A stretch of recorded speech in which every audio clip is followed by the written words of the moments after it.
The Armed Forces Remembrance Day actually is to remember our fallen heroes, but not only the fallen heroes, because we realize that it's not always the fallen heroes are supposed to be appreciated, those living. So we're making efforts to also change the name to make it better by making it Armed Forces Celebration and Remembrance Day. That will also be able to capture those ones that are living to be appreciated, the families that have been left behind to be appreciated, and then those ones that have paid the supreme price. We're putting a number of activities. Just yesterday evening, we honored our soldiers, those that have done very well in the field. We commended that we have a little occasion for them. Today, we'll have a dinner night to also honor the officers that have done well. Tomorrow, hopefully, we're going to have a number of lectures to appreciate the armed forces and to see the way forward. We're inviting past chiefs of defense staff, past service chiefs, past commanders, past officers that have one thing or the other to contribute to the ongoing operations. That is another means to showing that we appreciate. While on Wednesday, we'll have the wreath laying ceremony. Let me also appreciate you for wearing the emblem. It shows that unity of purpose. I think that's the drive we're making for Nigerians to take ownership of their armed forces. We're here for Nigerians. We're here to defend Nigeria, to secure our territorial integrity both within and outside, which is very, very important and critical. So we're putting everything possible to ensure that we achieve that together with Nigerians. I want to assure Nigerians that we're working assiduously to ensure that Nigeria is safe and secure. But we can't do it alone, like we always said. We need the support of Nigerians because it's a whole of society approach to peace. The media is always with us. Yesterday, we were together with the media. Today, we're going to do it with them, and tomorrow, as usual. Actually, for them to have been able to sustain their operations for all this while, we're talking of 16 years. Like I said, during the surrendering exercise, we were able to see some of them with hard currencies, different denominations. Besides that, like I said, they have a lot of support coming from outside.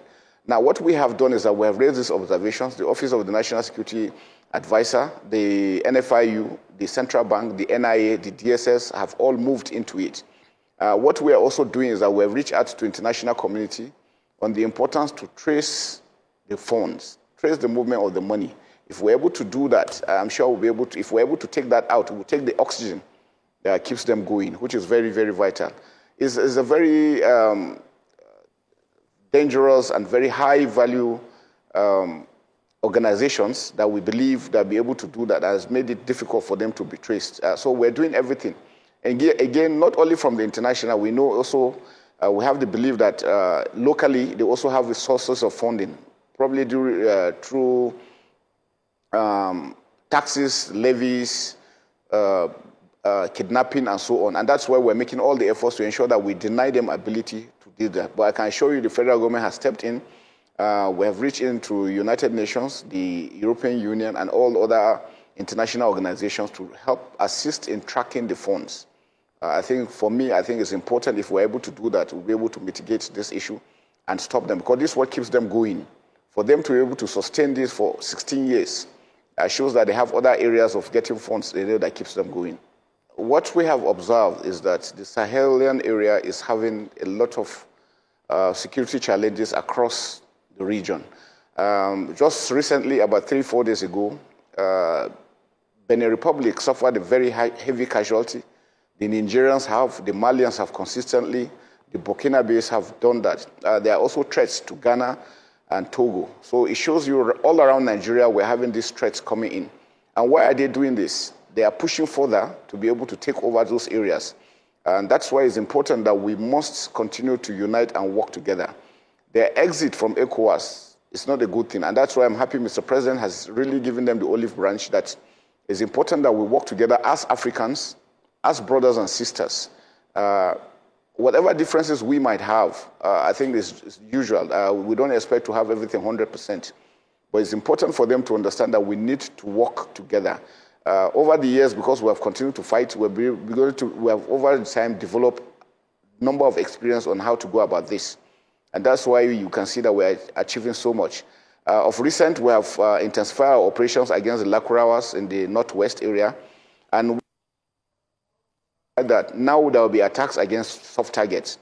They will always want to do that because they will avoid where they have strongholds and go to weaker areas to do that, to show that they are still relevant, they are still potent. For the withdrawal of the French troops, those are sovereign countries, so I won't decide whether who they want to stay with, who they want to drive away. But the important thing is that they must stand strong. For us in Nigeria, if they fail, there'll be a lot of issues to Nigeria. And that's why we need them to be strong, because every country requires a buffer. We need them to be strong, and that's why whatever it takes, we need to make sure that they are together and they are strong enough to be able to weather the storm, the attacks. If you notice that these attacks come into Nigeria from these neighboring countries, and because the areas are porous, if they're able to secure their own borders, we will not have these attacks into Nigeria. And that's why it's very, very critical. Just recently, again, there were attacks on the pipeline, on the transnational pipeline between Benin, Niger Republic, across. It shows that people are trying to sabotage the effort and trying to deepen the crisis between Nigeria and Niger and others. But we have understood that, and that's why we're working together. All members of the armed forces are still working because we know that it is dangerous to allow us fail.